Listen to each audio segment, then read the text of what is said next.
Olá pessoal, Fran Winandi, Diversidade Etária e Etarismo, e me pediram para falar um pouquinho aqui sobre o livro Diversidade e Inclusão e suas Dimensões, volume 2, do qual eu sou coautora, da editora Labrador, cujo coordenador é Luciano Amato e tem o prefácio da Mafuane Odara.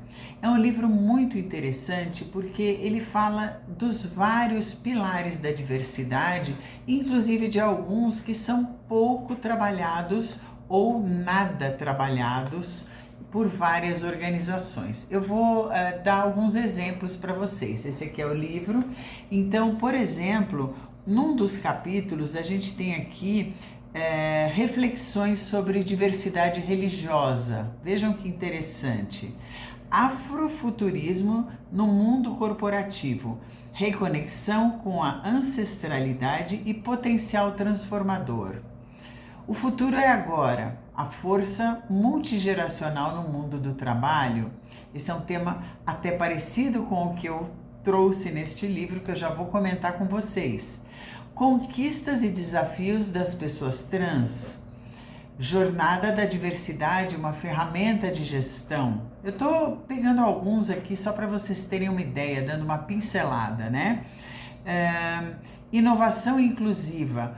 Como o D&I podem potencializar uma cultura de inovação nas organizações.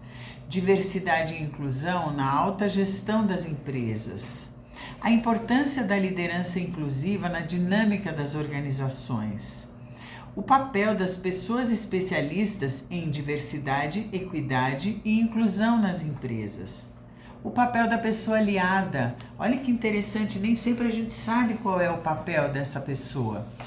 E eu vou falar logicamente aqui para vocês sobre o meu capítulo, que é o capítulo 28, combatendo o etarismo na organização através da implantação de diversidade etária. Então, eu trago um pouquinho dessa questão do etarismo, né, da implantação de um programa de diversidade etária, e eu começo falando um pouquinho sobre o etarismo, né, que negócio é esse e por que ele pode estar atrapalhando o seu negócio. Você já parou para pensar se o preconceito de idade não está atrapalhando o seu negócio? Então eu não vou responder porque senão eu vou dar um spoiler aqui do que eu escrevi e aí você não vai querer comprar o livro, né? Mas eu trago um pouco alguns dados, trago dados da Organização Mundial de Saúde, trago dados do Brasil, dados de cenário, falo um pouquinho sobre o custo invisível e subjetivo que tem o etarismo para as organizações.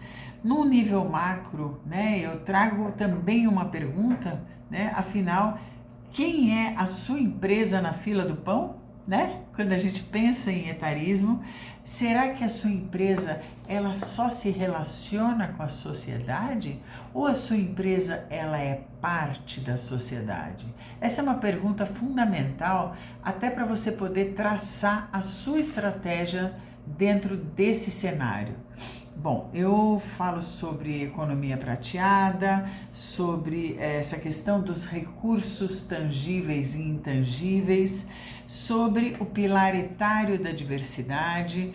Trago alguns questionamentos aí para a gente saber como vão as coisas dentro da sua empresa, que aspectos que um programa de diversidade etária deveria contemplar para que a gente pudesse pensar nesse combate ao etarismo e, por fim, né, se isso realmente vale a pena. Então, lógico que eu tenho a convicção de que vale, mas eu trago aqui algumas considerações para mostrar para você como vale a pena combater o etarismo através da implantação de um programa de diversidade etária dentro da sua empresa.